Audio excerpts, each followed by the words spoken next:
तो हेलो दोस्तों, आपका फिर से स्वागत है मेरे चैनल साहफ्लिक्स पर। जैसे कि हमने पिछले एपिसोड में देखा था कि जो एम्प्रेस है वो जियांग के साथ कुछ करने के प्लान में होती है। अब इस एपिसोड के साथ में दिखाया जाता है कि सनसेट हो रहा होता है। फिर हमें डीमन लॉकिंग टावर को दिखाया जाता है और वहाँ से आवाज़ आती है कि मैंने जो है वो अपनी सारी की सारी जो एनर्जी है वो लगभग वापस से गेन कर ली है और मेरे पास जो स्ट्रेंथ है वो 5 टाइम्स ज़्यादा हो गई हैं और मैं जो हूँ अपनी पीक पे पहुँचने वाली हूँ।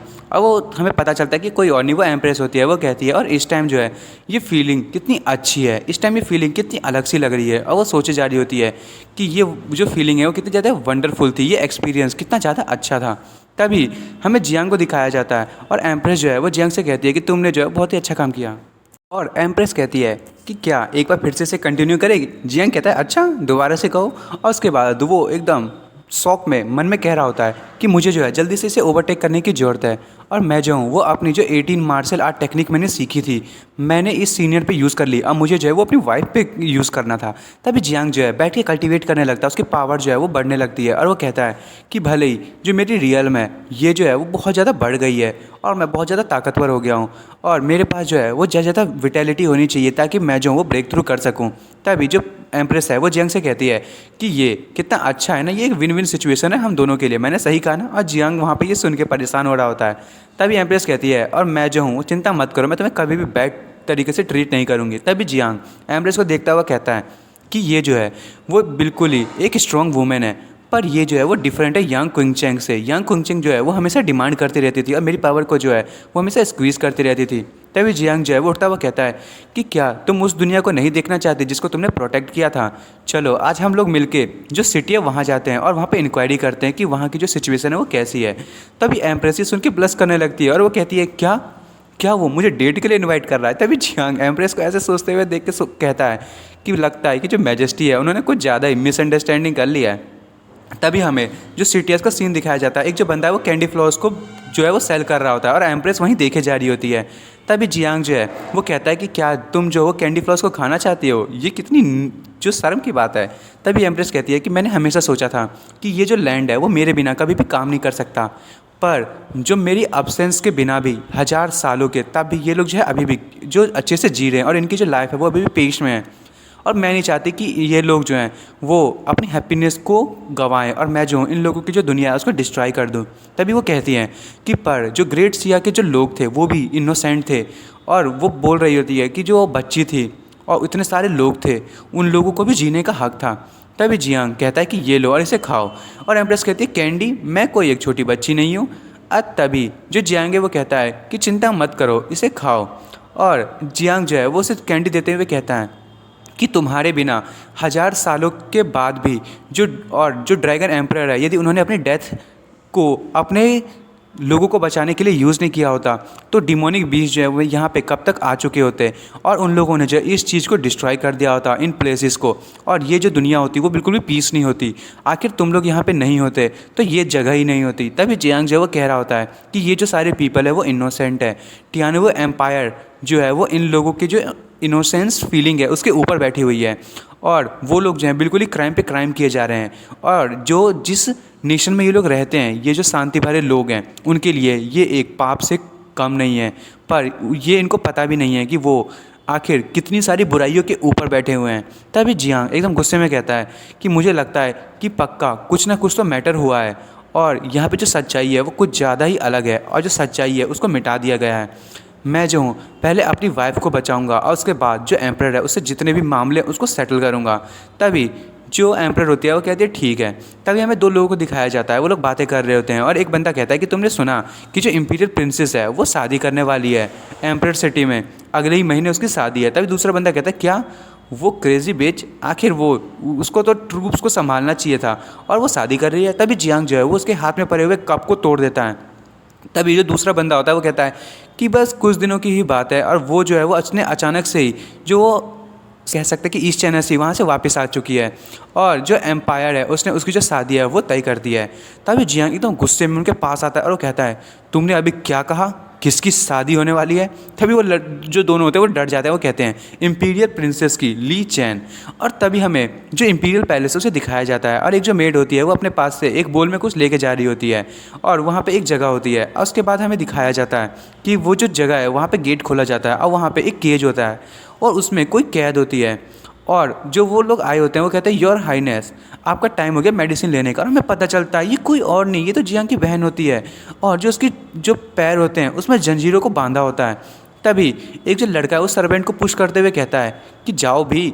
और वो जो है वो एम्परर से मतलब वो जो लड़की है जियांग की बहन उससे कह रहा होता है कि आप जो है वो शादी करने वाली हैं और आप अपनी शादी से पहले ही बीमार हो जाएंगी तो ये बिल्कुल भी अच्छा नहीं रहेगा। तभी जो लड़की होती है वो कहती है कि मैं ठीक हूँ, मुझे जो है वो मेडिसिन लेने की ज़रूरत नहीं है।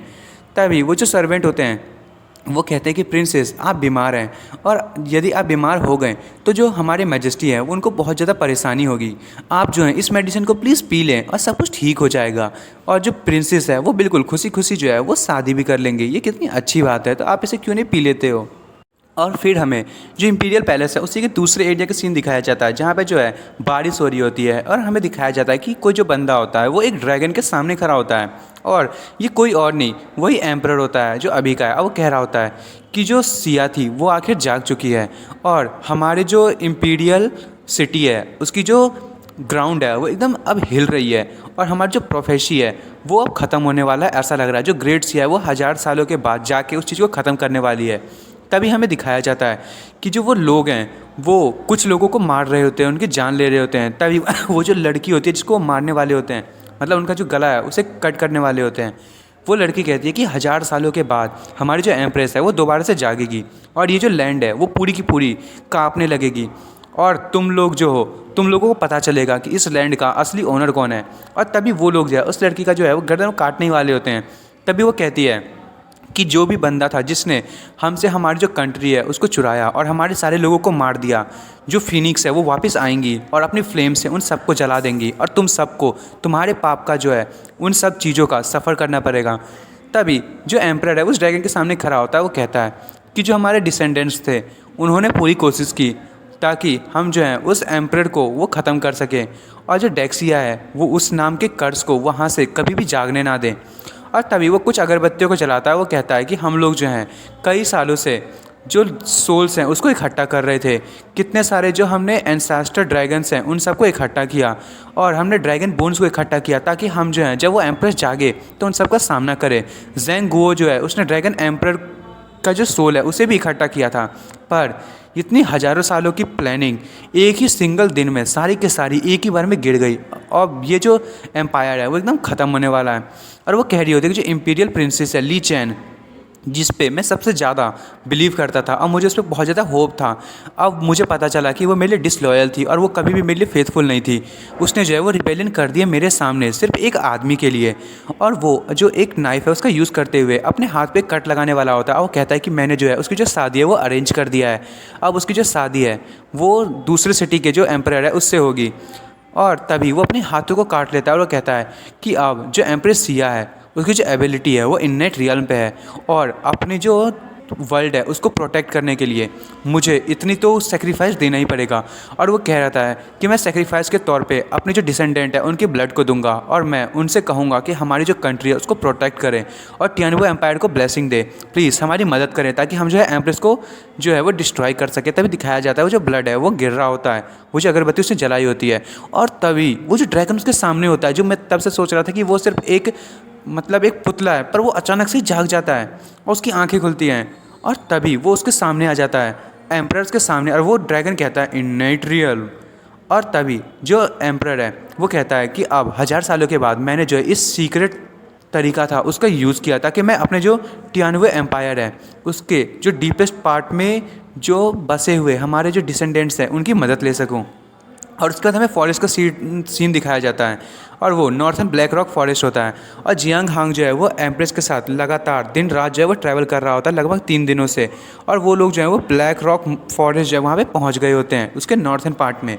और तभी हमें एम्प्रेस को दिखाया जाता है वो बात ले रही होती है और मन में कह रही होती है कि इतने दिनों से मेरे जो इतनी ज़्यादा मैंने अपनी बॉडी की ट्रीटमेंट की है, मेरी जो इंजरी है वो बेसिकली रिकवर हो चुकी है। और तभी वो जियांग को देखते हुए कहती है कि मैं जब भी इसको इस तरीके से देखती हूँ तो मेरे लिए बिल्कुल भी बहुत ही ज़्यादा हार्ड हो जाता है कि मैं इसको दूसरों के साथ शेयर कर सकूं। तभी जियांग जो है हमें दिखाया जाता है वो कल्टीवेट कर रहा होता है। तभी मन में सोचता है कि मेरी जो सिस्टर है वो अचानक से ही शादी कर रही है, मुझे लगता है कि ये जो न्यूज़ है इसमें कुछ तो गड़बड़ है, कुछ तो इसमें मुझे ऐसा लग रहा है कि कुछ ना कुछ तो है। तभी वो कहता है कि यदि ऐसा होता तो मेरी जो सिस्टर है वो मुझे कुछ ना कुछ तो बताती। और तभी वो कहता है कि पिछली बार जो इतनी सारी केओस फैली थी उसके चक्कर में मुझे लगता है कि मेरी जो सिस्टर है उसकी मैरिज जो है उसके पीछे में कोई हिडन एजेंडा है। और वो मन में कह रहा होता है कि जल्दी से मैं रुक्सी को बचा लूँ, उसके बाद जो है मैं इंपीरियल कैपिटल में वापस जाऊँगा और उसे देखूँगा और मैं देखता हूँ कि आखिर कौन है जिससे वो शादी कर रही है। और आखिर वहाँ पे बहुत सारे जो मास्टर्स होंगे वो भी गैदर होंगे। अब मुझे जो है मेरे पास सिर्फ 1 महीने का टाइम है। अब मुझे जो है वो सारी की सारी प्रिपरेशंस करनी पड़ेगी। और वो कहता है कि कल मैं जल्दी से यहाँ से फॉरेस्ट से पार करूँगा और प्योक्सी सिटी में पहुँच जाऊँगा। कि तभी उसके सामने एक भालू आता है और वो कहता है ओला। और दोस्तों ये ओला वाली वर्ड सुन के आपको पता चल गया होगा कि ये कौन है। तभी जो जियांग है वो देख के कहता है क्या भालू। और वो जो है वो हमेशा की तरह जियांग को उठा के भागना शुरू कर देता है और उसको पानी में लेके कूद जाता है। तभी जो एम्परर होती है वो कहती है आखिर कौन है जो अपनी डेथ को ढूंढ रहा है। तभी जियांग उसे रोकते हुए कहता है कि रुक जाओ, ये जो भालू है वो मेरा दोस्त है। तभी वो जो भालू है वो जियांग को कुछ कहने लगता है और जियांग जो है वो कहता है कि आखिर तुम्हें मुझसे क्या चाहिए। वो मन में सोच रहा होता है कि जो भालू है ये तो सेंट रियल में पहुंच चुका है, इसकी स्ट्रेंथ जो है वो सेंट रियल तक पहुंच गई है। तभी जो भालू है वो कुछ ड्रॉ करने लगता है और हमें बताया जाता है कि जो मिस रुक्सी है वो गायब हो जाती है। और जियांग ये जो देख के एकदम ही शॉक हो जाता है और वो जो एम्प्रेस होती है उसका हाथ पकड़ता है और उसे लेके जो है वो उड़ना शुरू कर देता है। उसको ऐसे ही बेचारी जो एम्प्रेस है उसको तो कपड़े पहनने का मौका भी नहीं मिला होता। और वो कहता है हमें जो है जल्दी जल्दी प्योक्सी सिटी पहुंचना होगा ताकि हम जो है वहाँ पे देख सके कि वहाँ पे क्या हुआ है। और दोस्तों मैं जो इस एपिसोड को यहीं ख़त्म कर रहा हूँ। अब अगले एपिसोड में देखेंगे कि आखिर जो रुक्सी है उसके साथ आखिर हुआ क्या है। और दोस्तों आपको मेरी वीडियो पसंद आई हो तो मेरी वीडियो को लाइक एंड सब्सक्राइब करना ना भूले। Thank you for watching.